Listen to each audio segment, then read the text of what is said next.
اب پوری الیگری of the کیو جو ہے وہ اور بہت سی چیزوں کی طرف جاتی ہے، مثلاً یہ کہ یہاں سے ایک جی شخص آزاد ہو گیا، وہ یہ دیوار کی اٹھ کے اس طرف آیا اور اس نے دیکھا کہ اچھا اصل چیزیں تو یہ ہیں، ٹھیک ہے، اور وہ اس آگ کی روشنی سے اور اس سے بڑا جی متاثر ہو گیا اور اس کو سمجھ آ گیا کہ اچھا ابھی تک جو میں کچھ دیکھ رہا تھا وہ سب کچھ جھوٹ تھا اور سایہ تھا، اس کو اصل ریئلٹی سمجھ آ گئی۔ وہ یہاں سے جی واپس گیا اور دوسروں کو بھی سمجھانے کی کوشش کی اور انہوں نے اسے پاگل کہا اور قتل کر دیا۔ تو وہ انہیں پاگل کہہ رہا تھا، وہ اسے پاگل سمجھ رہے تھے۔ تو یہ یہاں سے وہ بیسیکلی ایک زیادہ علم رکھنے والے شخص کے ساتھ زمانے کا جو رویہ ہے اس کی بھی مثال واضح کر دیتا ہے کہ وہ کیسا ہوتا ہے، کہ ایک ہائر انڈرسٹینڈنگ پر کھڑا ہوا شخص لوگوں کو پاگل لگنا شروع ہو جاتا ہے، جو آج تک ہمارے پنجابی میں بھی آپ سنیں تو محاورہ کیا ہوتا ہے کہ بہتا پڑھ کے بندہ پاگل ہو جاتا ہے، ٹھیک ہے۔ تو وہ یہ آج سے 2500 سال پہلے افلاطون جو ہے وہ یہ الیگری آف دا کیو میں یہ بات سمجھا رہا تھا اسی ٹائم پر، کہ آپ اپنی ہائر انڈرسٹینڈنگ کو جب میسز میں لے کر جاتے ہو، یا یوں کہنا چاہیے کہ آپ اپنے دائرہ خواص سے جب عوام میں اپنی بات لے کر جاتے ہو تو اس کی انڈرسٹینڈنگ اتنی عجیب ہوتی ہے ان لوگوں کے لیے کہ ان کو لگتا ہے کہ شاید آپ مخبوط الحواس ہو یا آپ پاگل ہو گئے۔ اس سے اوبیسلی وہ اپنے سوکریٹیز استاد کی بھی مثال لیتا ہے کہ جس کو سزائے موت ہو گئی تھی، ہم نے وہ بات کی تھی اس کی سٹوری کی جب ہم کرونالوجیکل دیکھ رہے تھے، تو وہ سقراط کی بھی بات کرتا ہے اصل میں یہاں پر، اور ڈیموکریسی پر بھی کرٹیک ہے یہ، ٹھیک ہے۔ تو یہ الیگری آف دا کیو ایک پوری کی پوری یوں سمجھ لیں کہ دبستان کھل جاتا ہے اس الیگری سے۔ تو ڈیموکریسی پر اگر یہ کرٹیک ایسے ہی ہے کہ ایک بہت بڑا عالم جو ہے اس کو جاہلوں کی ایک صف جو ہے وہ ووٹ کے ذریعے ڈھا لیتی ہے، ٹھیک ہے۔ تو ڈیموکریسی کے اوپر بھی یہ کرٹیک ہے الیگری آف دا کیو میں۔ ہمیں وجودی اعتبار سے جو سمجھنے کی ضرورت ہے، یعنی افلاطون جو وجودی اعتبار سے ہمیں آئیڈیا یہاں پر دے رہا ہے وہ کیا ہے کہ ہم جتنا کچھ بھی اپنی اس دنیا میں سمجھتے ہیں، دیکھتے ہیں، دیکھنے کی کوشش کرتے ہیں، چھوتے ہیں، سنتے ہیں، یہ تمام سائے ہیں، یا یوں کہہ لیں کہ ریپلیکا ہیں، جو وہ بعد میں ٹرمینالوجی یوز کرتا ہے کہ کاپیز ہیں اس اصل کی جو یہاں سے کہیں ماورا موجود ہے۔ اب یہاں پر جو دو چیزیں سامنے ہمیں آتی ہیں وہ کیا ہے کہ تھیوری آف فارمز میں جو ہم پہلے گفتگو کر رہے تھے کہ چیزوں کی فارم پہلے ہوتی ہے، افلاطون کے نزدیک یہ فارمز ہیں، یہ جو پگ ہے ایک نے پکڑا ہوا ہے، ایک نے میرا خیال ہے ایک سٹرا مین ہے اس کو اٹھایا ہوا ہے، یا مرتبان ہے، شاید مرتبان ہے میرا خیال ہے، اور ایک یہ درخت ہے، یہ فارمز ہیں، یہ وہ اصل تصورات ہیں جو کس کے پاس ہیں؟ خدا کے پاس ہیں۔ تو خدا کے ساتھ ایسوسیٹ کرنے کی وجہ سے تھیوری آف فارمز کے اندر وہ فارمز کے بارے میں دو باتیں کرتا ہے جو بنیادی ہیں، اور بھی بہت سی باتیں ہیں لیکن دو بنیادی باتیں کیا ہیں کہ یہ اے اسپیٹیل ہیں، یہ اے ٹیمپورل ہیں، یعنی یہ ماورائے وقت ہیں، یہ ماورائے خلا ہے، یا زمانے سے بھی ماورا ہے، مکان سے بھی ماورا ہے۔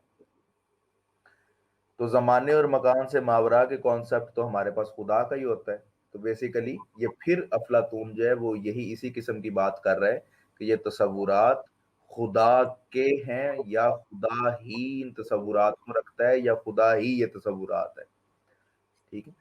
تو یہ جو ساری الیگری آف دا کیو ہے اس سے وہ سمجھانے کی کیا کوشش کر رہا ہے کہ یہ تمام وجود، اس کو پھر رینیم کر لیں، اس کو فزیکل ورڈ کہہ لیں، کیونکہ ریئل ورڈ کا جو ورڈ لفظ ہے وہ پھر کس کے لیے آنا چاہیے؟ وہ یہ ان اصل حقیقی چیزوں کے لیے آنا چاہیے جس کی محض کاپی ہم اپنے فزیکل ورڈ میں دیکھ رہے ہیں، ٹھیک ہے۔ یہ بات واضح ہو رہی ہے نا کہ جو ہمارے لیے ریئل ورڈ کی ٹرمینالوجی ہے وہ کیا ہے؟ وہ محض ہمارے لیے سائے ہیں جن کو ہم دیکھ دیکھ کر بڑے ہوئے ہیں، جس سے پرے کا ہم کوئی ادراک نہیں رکھتے، اور ہم میں سے اونلی چوزن فیو جو جہالت یا سوسائٹل نارمز یا کلچرل نارمز کی زنجیروں کو توڑنے میں کامیاب ہو جاتے ہیں، وہی بس اس سے ذرا اوپر اٹھ کر دیکھتے ہیں اور انہیں دیوار کی دوسری جانب اصل حقیقی اشیاء نظر آنا شروع ہو جاتی ہیں۔ تو اس کو افلاطون جس ایمبٹ میں بیان کرتا ہے وہ کیا ہے کہ چیزوں کی ابسٹریکٹ حالت، جب ہم انسان دیکھتے ہیں وہ اصل شے یا حقیقی شے نہیں ہے، بلکہ تصور انسان حقیقی شے ہے۔ انسانیت اصل چیز نہیں ہے، تصور انسانیت اصل چیز ہے۔ اس کو ہم آج تک اپنی اپسٹمولوجی اور اپنی ڈیفینیشنز میں استعمال کرتے ہیں، جب ہم یہ کہتے ہیں کہ جی مسلمان جو ہے اس سے جی اسلام کی سمجھ نہیں آتی، تو ہم کیا کہہ رہے ہوتے ہیں؟ ہم یہی کہہ رہے ہوتے ہیں کہ تصور مسلمان اور اصل میں ایک مسلمان جو ہے وہ مختلف چیزیں ہیں، اور زیادہ حقیقی کیا ہے؟ جو مسلمان کا تصور ہے کہ مسلمان کیسا ہوتا ہے۔ اسی طرح انسان کا تصور اور انسان کا رشتہ ہے۔ تو جتنی بھی چیزیں اس فزیکل ریلم میں ہمارے حسی یا حواس کے اعتبار میں داخل ہیں، وجودی اعتبار سے ہم جنہیں ریئل سمجھتے ہیں، یہ اصل میں ثانوی چیزیں ہیں، یہ ریپلیکاز اور کاپیز ہیں اس اوریجنل کانٹینٹ کی جو شاید خدا کے ہی دماغ میں موجود ہے صرف۔ ٹھیک ہے، تو یہ اس کی میٹافزیکل اپروچ ہے چیزوں کے وجود کو سمجھنے کے لیے، کہ یہ کسی خالق، جتنی بھی مخلوق ہمارے پاس موجود ہے، یہ خالق کے ذہن میں موجود جو تصورات ہیں ان کی کاپیز ہیں جو وہ خالق بنا بنا کر بھیج رہا ہے۔ کیا افلاطون نے وجود خدا پر کوئی دلیل دی ہے؟ اصل میں جو افلاطون کا وجود تصور خدا ہے نا، وہ ایسا ہے کہ وہ دلیل پھر چاہتا ہی نہیں ہے۔ ٹھیک، ہم اس کے تصور خدا پر بھی پہنچیں گے، آج تو مشکل ہو جائے گا، لیکن اس کے نزدیک جو خدا ہے وہ یوں سمجھ لیں کہ pure goodness, pure beauty, pure knowledge کو وہ گاڈ کہتا ہے۔ ٹھیک ہے، ایز سچ، اور اس کی پھر دلیل کی ضرورت نہیں ہے کہ اگر آپ چھوٹی چھوٹی گڈنس رکھتے ہیں اور ان میں پیورٹی تلاش کرنے کی طرف جاتے ہیں تو اوبویسلی کوئی پیورٹی تو ایگزسٹ کرتی ہے، تو پھر گاڈ ایگزسٹ کرتا ہے۔ تو وہ اس طرف ہم جب جائیں گے تو ہمیں یہ خود بخود نظر آئے گا کہ جو اس کا تصور خدا ہے وہ کوئی دلیل چاہتا ہی نہیں ہے۔ ٹھیک ہے، وہ ایک ایسا تصور ہے کہ جو واضح بنیادوں پر کھڑا ہو جاتا ہے، انٹیویٹیولی نو کیا جا سکتا ہے، اس کو دلیل کی ضرورت نہیں پڑتی پھر۔ افلاطون کا جو خدا ہے وہ جی ایسا خدا نہیں ہے جو ہمارے حلقوں میں جو ایک مذہبی خدا کا جو تصور ہے، آپ یہ کہنا چاہتے نہیں، اس سے قدرے مختلف ہے، لیکن یہ کہ وہ کم از کم جس طرح کا اس کو دکھاتا ہے وہ تمام کیپیسٹیز رکھتا ہے کہ آپ اس کو ایک پرسنل گاڈ سمجھیں جو مذہبی حلقوں میں پایا جاتا ہے۔ اور جس طرح ابھی میں گفتگو کر رہا تھا، آپ کو واضح ہو ہی رہا ہوگا کہ وہ تمام جو گفتگو ہم مذہبی حوالے سے خدا کے ساتھ منسلک رکھتے ہیں وہ وہی سب کچھ کہہ رہے ہیں۔ وہ جب ہم تصور وجود خدا پر جائیں گے تو یہ چیز مزید کلیئر ہوگی کہ کہاں اس کے نزدیک خدا محض ایک فکشنل کریکٹر ہے اور کہاں وہ ایک پرسنل بینگ ہے کہ جو چیزوں کو چلا رہا ہے۔ ٹھیک ہے، تو وہ اوبویسلی اس میں انڈرسٹینڈ کرنے میں آسانی ہوگی۔ اس طرح سے جس طرح سے ارسطو کوشش کرتا ہے کہ خدا ہے منوانے کی کوشش کی جائے، وہ افلاطون کا کبھی مسئلہ نہیں رہا۔ ایک ایج سیٹ اپ بھی ہوتا ہے کہ آپ جس دور میں ہیں، کیا اس وقت یہ ابھی مدعا، یہ ایشو بنا بھی ہے یا نہیں بنا۔ ٹھیک ہے، پلس یہ کہ آپ جس چیز پر زیادہ فوکس کر رہے ہو فلوسافیکلی وہ بھی مختلف ہو سکتا ہے، تو اس کے لیے کبھی یہ ایز سچ ایشو بنا نہیں کہ خدا ہے یا نہیں۔ اور یہ افلاطون کا ایک وتیرہ ہے کہ افلاطون جن چیزوں کو انڈرسٹوڈ سمجھتا ہے اپنے نزدیک، ان کی دلائل کئی بار رکھتے ہوئے بھی ان پہ بات نہیں کرتا۔ مثلا جب ہم اس کے پولیٹیکل سیٹ اپ پہ جائیں گے، جب ہم ریپبلک کی گفتگو شروع کریں گے، میرا خیال ہے اگلی ہمیں ایتھکس پہ کرنی پڑے گی اور پھر ہم ریپبلک پر جائیں گے۔ تو ریپبلک کی جب ہم گفتگو کریں گے تو وہاں آپ یہ دیکھیں گے کہ اس نے عورت کے ایشو پر بات تک نہیں کی۔ ٹھیک ہے، اور عورت کے ایشو پر بات تک نہ کرنے کا اس کا مطلب یہ نہیں تھا کہ وہ مسوجنسٹ تھا اور وہ عورت کو حقوق نہیں دینا چاہتا تھا۔ اس نے اس لیے نہیں بات کی کہ اس کے لیے یہ اس حد تک انڈرسٹوڈ تھا کہ آدمی اور عورتیں برابر ہیں کہ یہ ایشو ہی نہیں ہے اس کے نزدیک کہ اس پہ بات کی جائے۔ تو وہ جب ہم ادھر جائیں گے تو وہ واضح ہوگا کہ اس کے فلوسفر کنگ جو اس کا پولیٹیکل ماڈل ہے اس کو ہم ارسٹوکریسی کہتے ہیں، اور ارسٹوکریسی میں جو اپر کلاس ہے گارڈین کلاس, اس میں سے ایک فلاسفر جو ہے وہ فلاسفر کنگ بنتا ہے ایونچولی. اس کے اس پورے میکنزم میں جہاں وہ یہ سارا کچھ بتا رہا ہے کہ ایک فلاسفر کنگ کیسے بنایا جائے گا اور کیسے بنے گا اور وہ کیسے حکومت اور نظم و نسق چلائے گا, اس سارے میں کوئی ایسی بات ہی نہیں ہے کہ وہاں پر عورت جو ہے وہ فلاسفر کنگ نہ بنے. ٹھیک ہے, تو وہ یہ افلاطون کا ایک خاص انداز ہے کہ کچھ چیزوں کو وہ اس حد تک انڈرسٹوڈ سمجھتا ہے کہ وہ ان پر گفتگو کرنا بھی وقت کا ضیاع سمجھتا ہے. وہ بعد میں آنے والوں کو وہی بہت بڑا ایشو لگ گیا اور اس میں جی بڑی انہوں نے بحثیں تمہیز کر لی, اور پھر 1800-1900 سال بعد اس نتیجے پر پہنچے کہ نہیں جی نہیں, یہ تو کوئی بات ہی نہیں ہونی چاہیے تھی.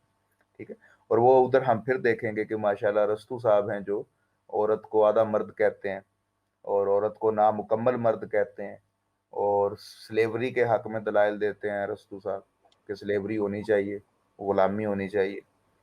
تو وہ پھر سے ایک پولیٹیکل نظام میں بھی ہم دیکھیں گے, کیونکہ افلاطون جو ہے اب اس کو ارسطو کے بغیر پڑھنا جو ہے وہ افلاطون کے ساتھ بھی زیادتی ہوگی. جو مین کرٹیک ہے وہ ساتھ رکھ لینی چاہیے اس کو مزید انڈرسٹینڈ کرنے کے لیے اور کلیریفیکیشنز کے لیے. تو وہ ہم تب بھی دیکھیں.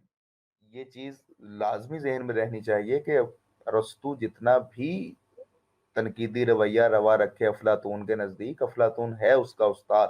ٹھیک ہے, فلسفہ کس طرح کرنا ہے, سوچنا کا عمل کس طرح کرنا ہے, کریٹیکل تھاٹ, موضوع کو ڈیل کس طرح کرنا ہے, یہ سب کچھ تو وہ مستعار لیتا ہے نا افلاطون سے. وہ نتائج مختلف پر پہنچتا ہے وہ الگ بات ہے, طریقہ کار تو سارا وہ وہی یوز کر رہا ہوتا ہے. تو بہت سی چیزیں ایسی ہیں جس پہ وہ افلاطون کے بارے میں کچھ نہیں کہتا, جس کا مطلب یہ ہوتا ہے کہ وہ افلاطون کی باتوں سے منہ بمنہ اتفاق رکھتا ہے کہ جیسے وہ ہے ویسے ہی وہ بھی کہتا ہے کہ ہاں ایسا ہی ہے.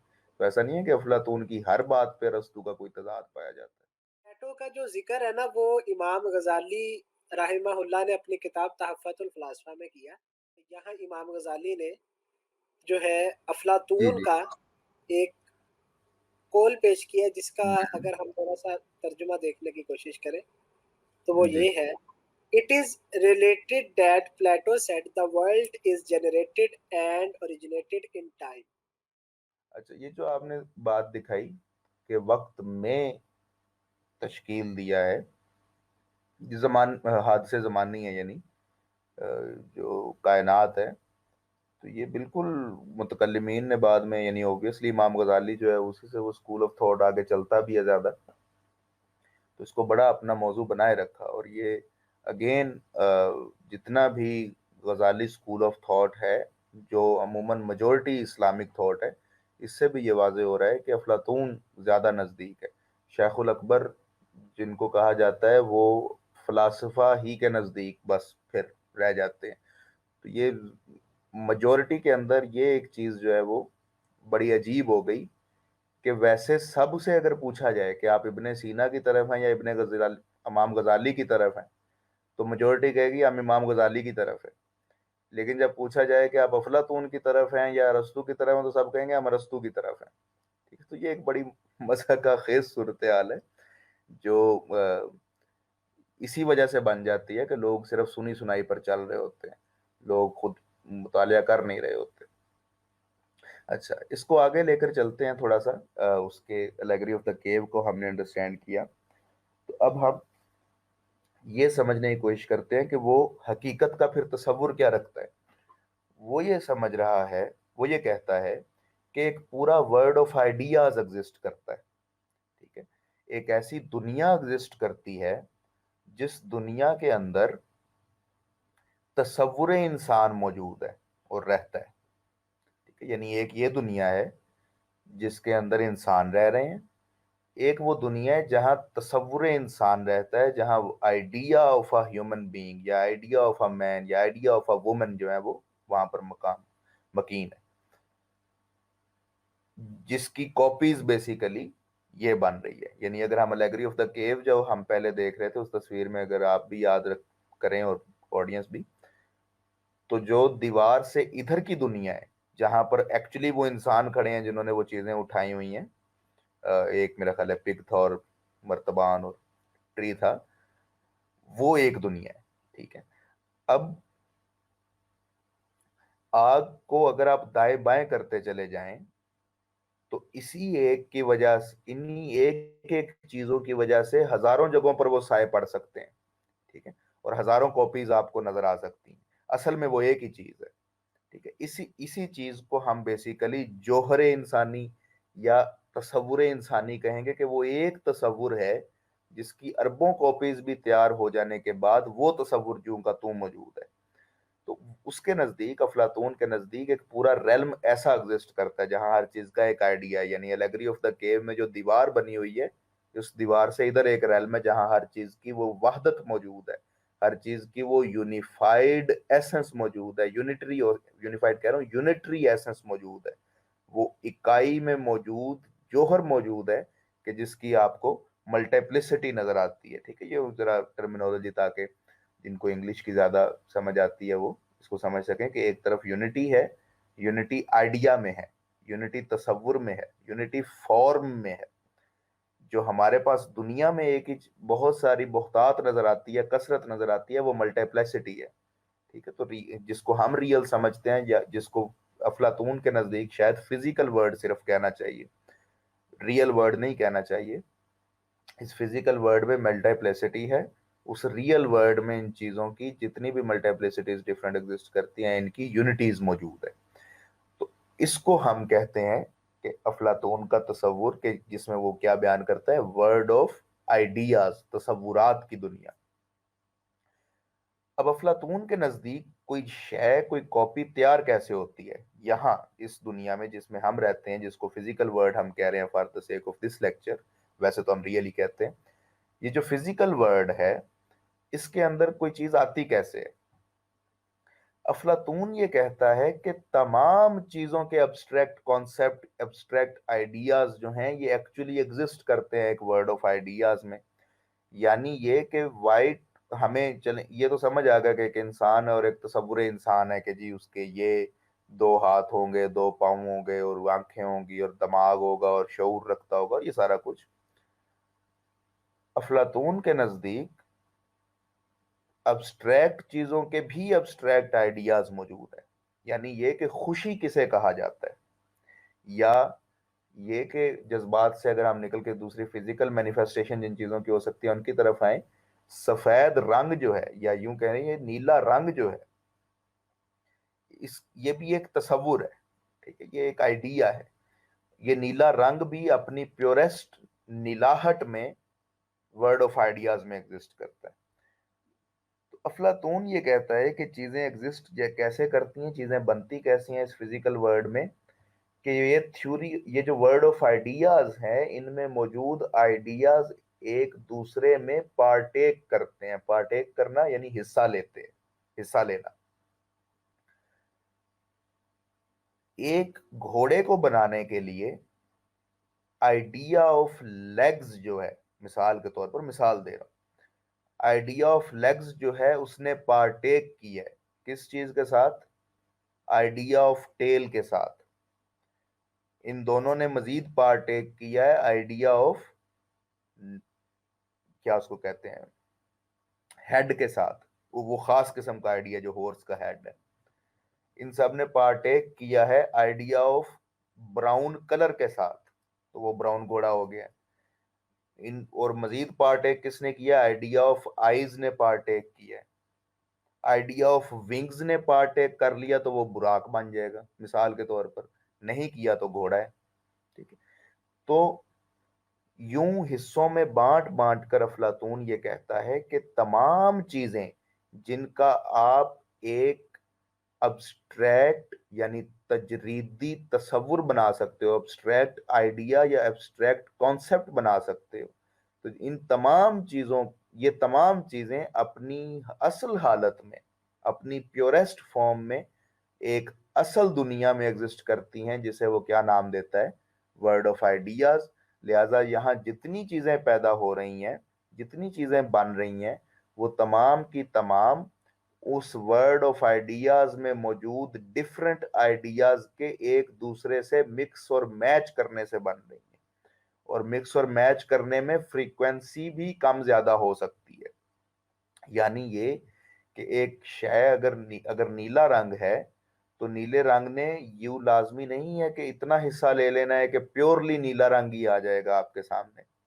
وہ پارٹیک کر رہا ہے اپنے میں سے کچھ حصہ، جیسے دان کر رہے اس شے کو کہ جو نئی بن کے آ رہی ہے.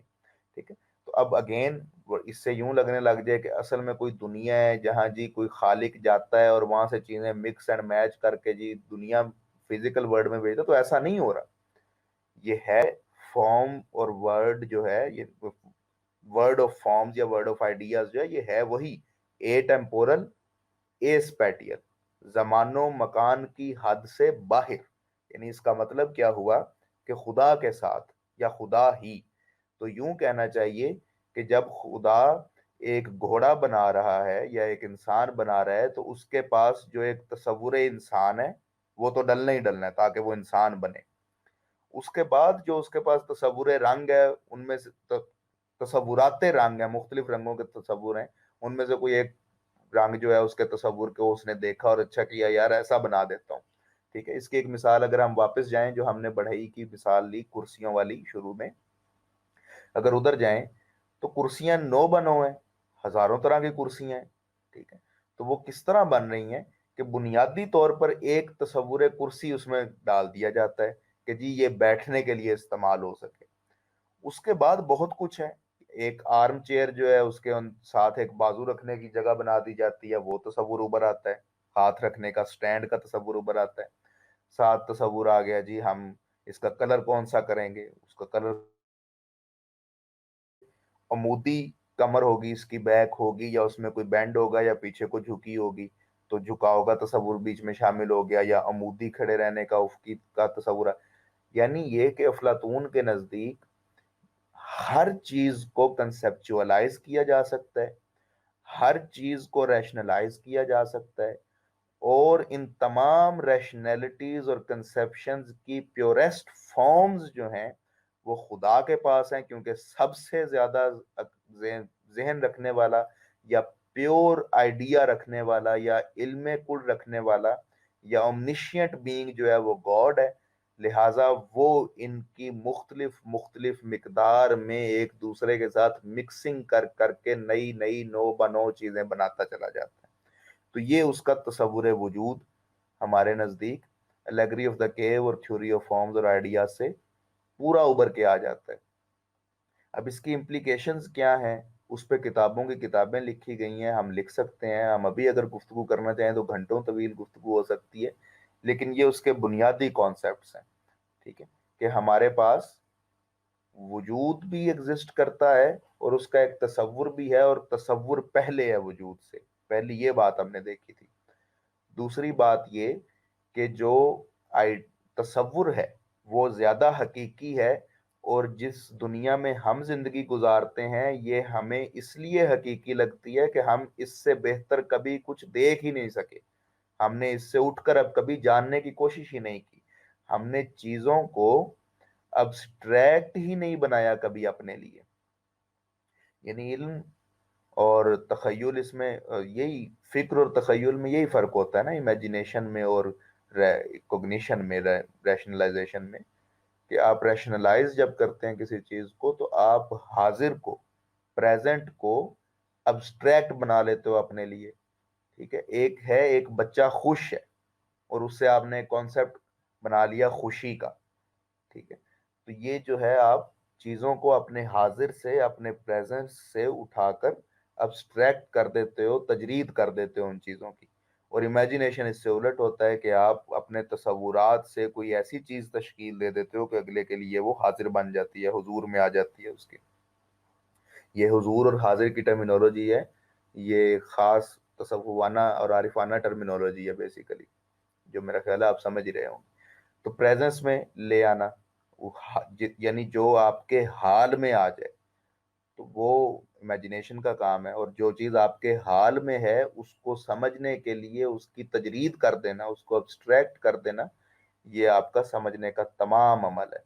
تو افلاطون یہ کہہ رہا ہے کہ چونکہ آپ چیزوں کو ابسٹریکٹ کرتے ہی نہیں ہو اور ابسٹریکشنز میں اپنے دماغ کو ڈال کر چیزوں کو انڈرسٹینڈ کرنے کی کوشش ہی نہیں کرتے ہو، تو اس سے یہ لگنا شروع ہو جاتا ہے، اس سے یہ صورتحال آ جاتی ہے کہ آپ اپنے سوشل کنسٹرکٹ سے آپ اپنی سماج کی طرف سے بنائی گئی حدود و قیود اور بیڑیوں سے کبھی نکل کر کچھ اس سے اٹھ کر دیکھ ہی نہیں پاتے. ٹھیک ہے. دوسری ہم نے یہ چیز سمجھی الیگری آف دا کیو سے. اگر کوئی سمجھ لے، اگر کوئی تھوڑا اٹھ جائے اس درجے سے اور حقیقت کی طرف سفر شروع کر دے تو اس کے لیے واپسی کا سفر اس لیے ناممکن ہو جاتا ہے کہ وہ اب عوام کے لیے ایک پاگل کی حیثیت اختیار کر لیتا ہے اور اس کو اس میں جان کا خطرہ بھی ہو سکتا ہے. بہت سے اہل علم جو ہیں ان کے اوپر بہت سے اس قسم کے عوامل ہو چکے ہیں. ایون کئی آپ دیکھتے ہیں کہ مذہب کے نام پر فتوے لگ جاتے ہیں اور بعد میں کھلتا ہے کہ جی ایسی تو کوئی بات نہیں تھی. تو بہت کچھ ہو چکا ہے، ہماری تاریخ بھری پڑی ہے ایسی چیزوں سے. تو یہ کوئی ایگزیجریشن نہیں ہے کہ ایون جان کا خطرہ ہے، یہ واقعی ایک مسلمہ حقیقت ہے. اب خود سقراط جو اس کا استاد ہے اس کے ساتھ بھی یہی ہوا. یہ ہم نے بات دیکھی الیگری آف دا کیو سے اور اس کی میٹا فزکس سے. پھر ہم نے ملٹیپلسٹی اور یونٹی دیکھی کہ جو حقیقی دنیا ہے وہاں پر یونٹی موجود ہے، وہاں پر ابسٹریکٹ آئیڈیا ایک ہی ہے انسانیت کا. انسانیت آپ میں بھی ہو سکتی ہے، مجھ میں بھی ہو سکتی ہے، اور وہ ہر کسی میں ہو کر ملٹیپلسٹی اختیار کر جاتی ہے. وہ تصور انسانیت ایک ہی رہتا ہے. تو یہ ہم نے دیکھا کہ یونٹی ہے اور فارمز ہیں. فارمز اے اسپیٹیل ہیں، اے ٹیمپورل ہیں. اچھا یہاں ایک واضح چیز اور کر دوں. اے اسپیٹیل اور اے ٹیمپورل جب کہا جائے یعنی یہ کہا جائے کہ ماورائے زمان و مکان ہے تو پھر ڈائریکشن بھی نہیں پوچھنی چاہیے. یعنی کچھ لوگ سمجھتے ہیں کہ جی ماورائے زمانی ہے تو اس کا مطلب ہے زمانے سے کہیں اوپر ہے. نہیں، اوپر کی کوئی ڈائریکشن نہیں رہ جائے گی. یعنی یہ کہ وہ اس سوال ہی کے ریلم سے باہر چلے گئے ہیں کہ آپ ان کا زمانہ تلاش کریں، یا وہ اس سوال ہی کے ریلم سے باہر چلے گئے ہیں کہ آپ اس کا مکان تلاش کرنے کی کوشش کریں. یا تو مکان کا سوال کرنا بھی چیز کو مکان کے ایمبڈ میں لانے کی بات ہے، لہٰذا وہ نہیں کرنا چاہیے. جس طرح ہم امورل کہتے ہیں تو ہم کیا کہتے ہیں کہ موریلٹی کے کوسچن اور ریلم سے ہی باہر ہے یہ ایکشن جس کو ہم امورل کہہ رہے ہیں. تو اسی طرح اے اسپیٹیل اور اے ٹیمپورل جو ہے یہ نہیں ہے کہ وقت سے کہیں پہلے یا زمانے سے کہیں اوپر، یہ نہیں، بالکل ماورا ہے وہ اس سوال ہی سے جو ہمارے پاس فارمز ہیں. تو یہ ہم نے دیکھا. اور تصور وجود اس کا پھر کیا دیکھا کہ خدا ہے اور جو حقیقت ہے اس کے تصورات ہیں جو اس میں ہیں اور وہ حقیقت ہیں، اور پھر اس کی مینیفیسٹیشنز جو ہیں جو اس کے بعد جو چیزیں واضح ہو گئی ہیں ہمارے سامنے آ گئی ہیں، مظاہر جن کو ہم کہتے ہیں اپنی ٹرمینالوجی میں اسلامک، کہ وہ جو مظاہر ہیں وہ پھر نقلی ہیں. ٹھیک ہے، وہ ڈپلیکیٹس ہیں، وہ کاپیز ہیں. اسی کی وجہ سے وہ ذرا لٹریری لوگوں سے بھی تنگ ہوتا تھا کہ یہ کاپی کی مزید کاپی تیار کرتے ہیں. ٹھیک ہے، تو وہ ایک علیحدہ ساری بحث ہے کہ وہ لٹریچر کے بارے میں کیا نظریات رکھتا تھا، خاص طور پر شاعروں کے بارے میں. تو میرا خیال ہے کہ وجود کے بارے میں، پلیٹو کی میٹا فزکس کے بارے میں انٹروڈکٹری لیکچر کے طور پر یہ کسی بھی طرح سے کوئی مکمل لیکچر نہیں ہے کہ اس کے بعد آپ کو افلاطون کی میٹا فزکس پر کچھ اور پڑھنے کی ضرورت نہیں ہے، بلکہ یہ وہ ابتدا ہے جس کے پاس بہت ہی کچھ پڑھنے کی اب آپ کو ضرورت پڑ جائے گی اگر آپ نے اس لیکچر کو بھی صحیح سے سمجھنے کی کوشش کرنی ہے. پلیٹو کا جو تصور خدا ہے کہ آیا وہ مونوتھیزم کے اوپر بنیاد رکھتا ہے یا پھر پولیتھیزم کے اوپر بنیاد رکھتا ہے، اس پر آپ کیا مطلب آپ کی کیا رائے ہے اس پر؟ پیورلی مونوتھیسٹ ہے، بالکل کوئی اس کو شبہ نہیں ہے کہ پولیتھیزم ایگزسٹ کر سکتا ہے. حالانکہ وہ گریک ٹائم کا ہے اور گریک میتھولوجی تو بھری پڑی ہے پولیتھیزم سے، لیکن افلاطون اور ایون سقراط اس سے پہلے جو ہے وہ بالکل کلیئر ہے کہ ایک سے زیادہ خدا نہیں ہو سکتے. کیونکہ وہ اس میں جو یوتھیفرو ڈائلوگ ہے جو میں نے آپ کو کہا تھا، یوتھیفروس ڈائلما کے لیے آپ نے پڑھنا ہے، مورل آبجیکٹیوٹی کے بارے میں پڑھنا ہے. تو اس میں پہلے یہی ہوتا ہے کہ افلاطون جب کہ پوچھتا ہے کہ نیک عمل کیا ہوتے ہیں تو یوتھیفرو جواب دیتا ہے the acts that the gods love. ٹھیک ہے، وہ جمع کی حالت ہی یوز کرتا ہے. تو افلاطون اس سے یہ پوچھتا ہے، یعنی سقراط اس سے یہ پوچھتا ہے، اوبویسلی افلاطون لکھ رہا ہے یوتھیفرو ڈائلوگ. تو افلاطون